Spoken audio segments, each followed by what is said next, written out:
of the game there, Kane. Ball just trickled across the goal line. Well, Bailey Williams with the kick in. World of Sport, what's your decision would have been interesting there. Williams long at the fall. Quick kick forward from Hamilton. Dwyer, the veteran, spins and just takes some grass here for Port. Better still, he'll find Lyle, who steps through a couple. 47 goals in the season. Off to O'Sullivan. Anastasio in the pocket. Gets it! 10th of the season, maybe the most important. Hamilton, little shimmy from Clay Smith. That'll test out the 3 ACLs and he'll give it back. Yeah, you don't want to shimmy too dramatically if you've got some knee problems. Sandilands trying to inject some run. Templeton with the man to do it. Shares it with Woofenden, one of the 3 ins for the Borough handball. Did himself no favours. Works it forward though, Haratuku. Back to Woofenden. Borough trying to find a way here. Templeton back on the end of this one. Caught one as he kicked it. And Geordie Lyle has the hand up. So does Anthony Anastasio. The bigger man will get the shot. They're both going to argue over who gets the downfield free kick. But just a little bit undisciplined there. Didn't need to put that late hit on. The kick was under pressure initially, and Footscray defenders were in the box seat there to halve or win that contest. So this is one against the flow of play a little bit. Jordan Lyle's already missed one today. This was the issue for him earlier in the year, but he certainly got his mojo in front of goal going through the middle part of the season. 47-25 for the year, and delivers a much-needed steadier for the Borough.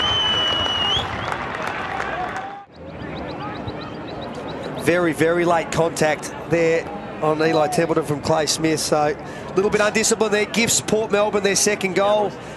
Jordan Lyle kicks truly on this occasion. Been in good. 12 goals, 21 for the season. Russell goes corridor and with risk.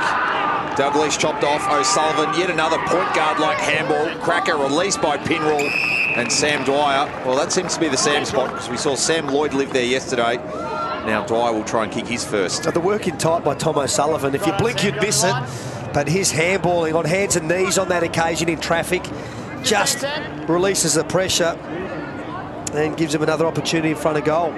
In the best 4 times this year, Sam Dwyer, including the win against the Dogs here in round 5 and last week's qualifying final. Normally a good user of the footy. That's no exception. A big goal for Port bearing down on quarter time.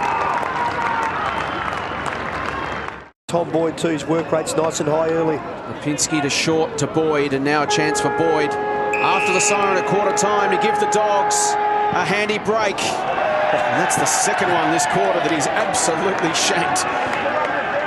Yeah, that was worse than his first shot on goal. So quarter time in the semi-final. And it's a 3-point lead as Toby Pinwell comes in to get into Tom Boyd really late.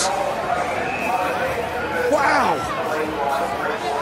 Yeah, normally you see those as a continuation of play, but Toby Pinwell's come from 50 metres away to get stuck into Tom Boyd and make a statement for his team. Well, the captain loves the physicality of it, and he just saw that opportunity to maybe flex his muscles a little bit. So Toby Pinwell, the Port Melbourne skipper's thrown a hand grenade into the room. He'd be loving every minute of it. The two teams still pushing and shoving. They're separating now. They just want to go and get a drink, I think. And that's just raised the temperature as Gary Ayres brings his team into the middle of the ground. It's Footscray 5-2-32. Port Melbourne 4-5-29. Season on the line for both these teams. It's the Doggies by 3 points. And what a weekend of AFL finals with spearing kick from Russell too. What a beauty. Finds Hayes in the middle of North Port Oval. Kicks inside 50. Once again, Hamilton has to sit and wait. This time it's Myercheck who comes across and forces the spillage. Woofenden to Myercheck. Now Lyle. He pokes it down the line and finds Murdoch. This is high-octane football. Both sides just counter-attack after counter-attack. No one's able to kick their goal, though. Murdoch, he pulls the trigger on the kick to the inside and opens it up for Waddell. Waddell can go to Anastasio. He's got a runner on the outside. It's Nahas. Nahas has got Kane in the pocket, but he misses him. He's got the bounce. Kane works it back and goals!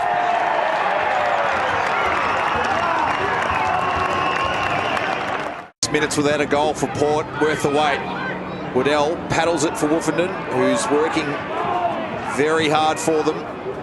Ball to half forward, perhaps being held low. Port fans want a free. Not forthcoming. Jordan Lyle pleads his case. Port's outside runners and X-Factor players starting to get involved. Yeah, they sure. That's what they are. That's where the damage is being done. Blake Pearson, Chris Kane, Robin Nahas.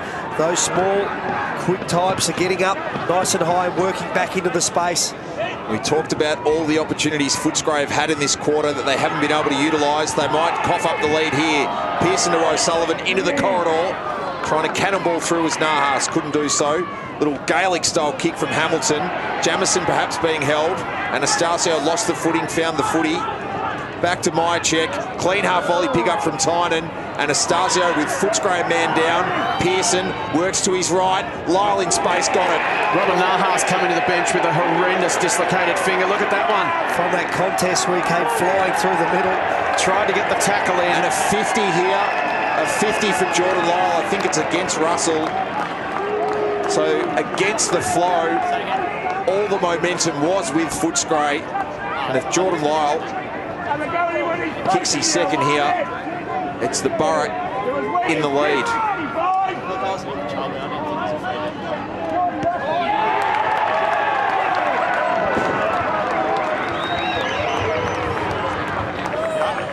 To his own advantage. Handball went looking for Dwyer. Important hand in there from Hayes. The Falcon off the head of Dwyer. Comes to Cracker from the boundary line. Misses to the near side.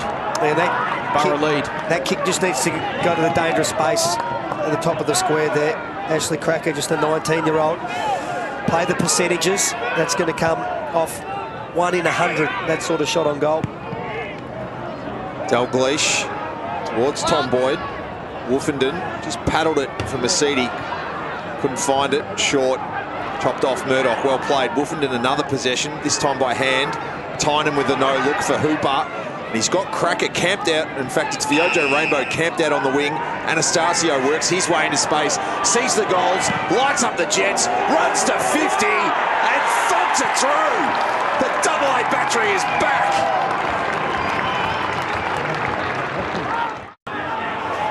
There's a chance for Nahas to Pearson to Woofenden. Inside 50, good delivery. And Dylan Conway receives it full-chested. And now the game's starting to open up for the Borough. They've made really good decisions coming through the middle of the ground. When to go to the top of the square and when to lower their eyes and hit that lead-up target. And on this occasion, Dylan Conway is the beneficiary. Coming up for his 11th possession. Chance to kick his opening goal of the day. And to give Port Melbourne a very handy little buffer as we head towards half-time. Deliberate approach. Crosses the 50. And kicks the goal. Conway gets his first. And the margin out to 13 points. After it was all Footscray through the middle part of this quarter, Port Melbourne, their last 10 minutes has been outstanding. We've seen throughout this VFL final series, sides have dominated play and haven't been able to capitalise on the scoreboard. And that's exactly the case of Footscray early in this quarter. Had so many opportunities in front of goal. And it's their outside runners. Mitch Woofenden's had 14 possessions this quarter.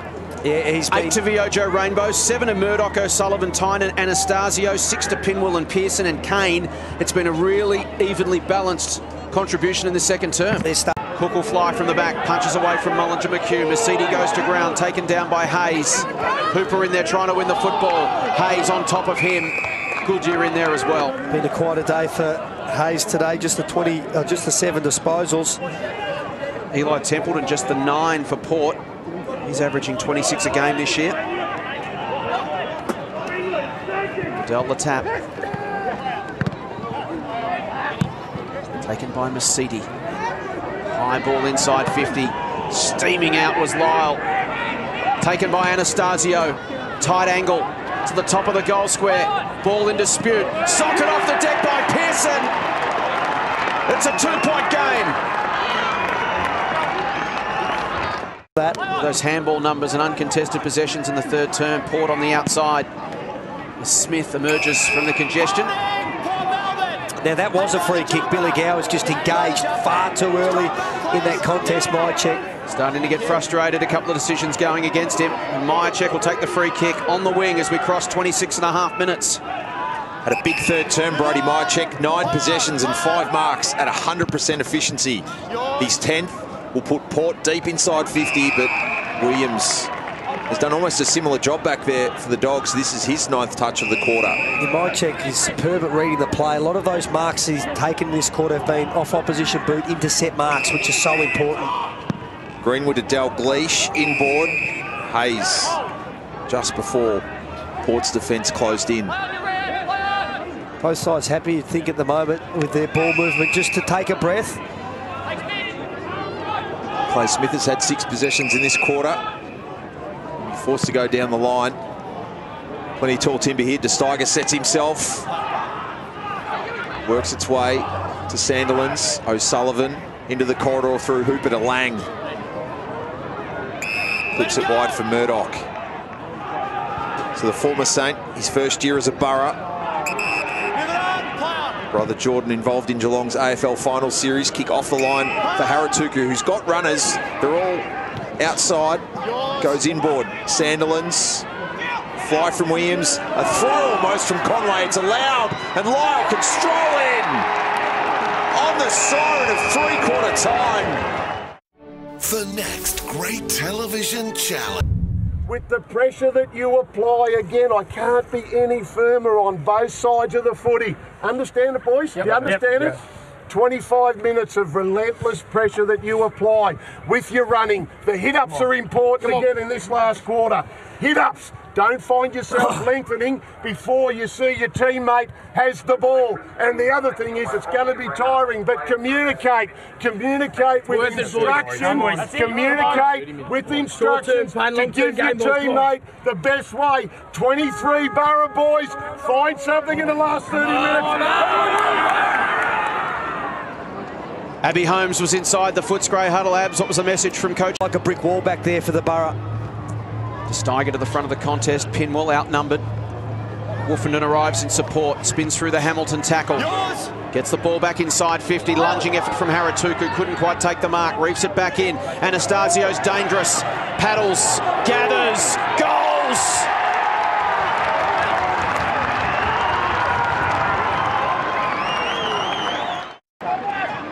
So Port need now to assemble something resembling a forward structure. The man in those yellow boots deep was Lyle. Conway's going to go to centre-half forward, in fact, because he's got men out the back. Nahas gathers, works it forward. The classy Kane sets sail with a fake and goal to go at, and you just know where it was heading. He's all class. Taken away by Lang, pokes a little kick to Pearson at centre-half back. This is where Port's been dangerous when they've been able to get over the back of the Footscray defence. Pearson goes wide. Again, they look to change the angles. Sandilands thumps it long, inside 50. Lyle sets himself. And the Footscray defence in the second half has been largely in tatters. And he had young Tate Short tracking him, Jordan Lyle, and he just took off. The young man probably got caught ball watching a little bit, Brownie. The results, this shot for goal. They slingshot off the half-back line so easily. Lang has allowed far too much time and space just to make the right decisions. And then once they get the ball, they bolt inside the forward 50. And on that occasion, no Footscray defender could go with Jordan Lyle. And it just gives their defenders very little chance when there's a wave of red and blue jumpers streaming goalward. You have to try and slow them up. Lyle's kick 3. This to re-establish a handy lead off a couple of steps. He liked it the moment he hit it.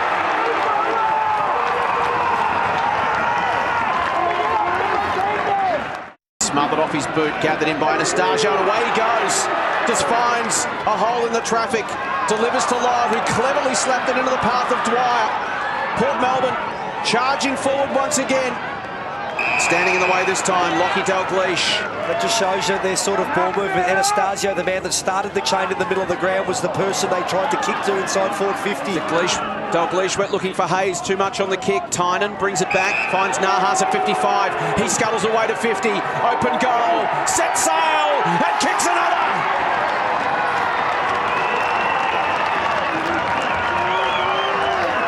Steps through short, and he'll take 50 metres off the Bulldogs into space.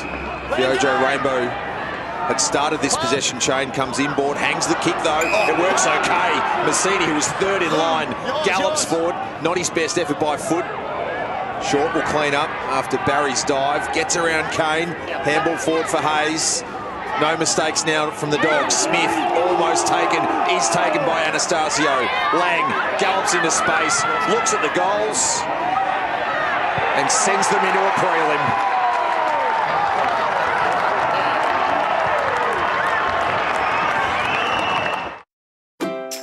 Off by Pinwell. Cook thought about the handball, reeled it back in, gave it to Viojo Rainbow. Now Pinwell off half-back. And the Borough are through to a preliminary final.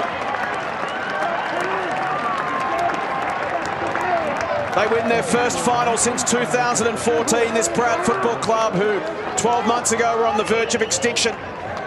As we say goodbye to Jordan Russell and to Matthew Boyd. 332 games for the Bulldogs. Matthew Boyd, 292 at AFL level, 40 in the VFL. He started his career at Frankston, running around in the Development League, couldn't get a game for their senior team, worked his way up, got spotted by Footscray scouts, ended up three-time All-Australian, three-time best and fairest, a premiership player, a captain of the club, and the man who's played the most games ever off the rookie list, Brownie. Football stories don't get any better than that. No, a great story of perseverance and persistence early, and then when he got the opportunity, he seized it, and he's had a remarkable career. And what a way to go out. He was a premiership player last year. He continued to play this season, even though he'd announced his retirement. Been terrific. Abby Holmes with the man who kicked 4 goals this afternoon for the Borough, Jordan Lyle. Jordan Lyle, 7 lead changes in this game, but I'm sure you're happy to come out on top and move towards a prelim final. Exactly right. Had a knockout final. You just want to win however you can. Doesn't really matter. And we're through to Willie next week. And tell you what, we're looking forward to that. And a solid performance by yourself. 4 goals, 1 in each quarter, and a fantastic goal celebration, just giving the crowd what they want. Yeah, I like to get them anywhere over that side of the ground when there's a few people watching, because give the crowd a bit and feed off their energy. And I think we did that today. We came home pretty strong in the second half. And you couldn't really find that outside run in the first half, but when you found it, there really was no looking back in the third and fourth terms. No, well, the way the Bulldogs play, their pressure's really good, and they condense the ground, and it's hard to get through. So I suppose we're just waiting for them to get a bit tired in the second half. That's how we beat them last time, and the game opens up and we can finally move the ball how we want. Albeit, I think we butchered it a bit today. We could have used the ball better and we might have kicked more goals, but win's a win, and hopefully we use it better next week. Well, congratulations on the win, and good luck against Willie next weekend. Thanks, Abby. Jordan Lyle with 4 goals this afternoon, and the career closes on Jordan Russell. What a player he's been. Taken at pick 9 by Carlton way back in 2004. He played 116 games with the Blues, another 9 with Collingwood. He's been a great servant of this football club since 2014 at Footscray. Dual premiership captain. Well done to you, Jordan Russell. But it's the Borough through to a preliminary final. 16-11-107, defeating Footscray 12-15-87.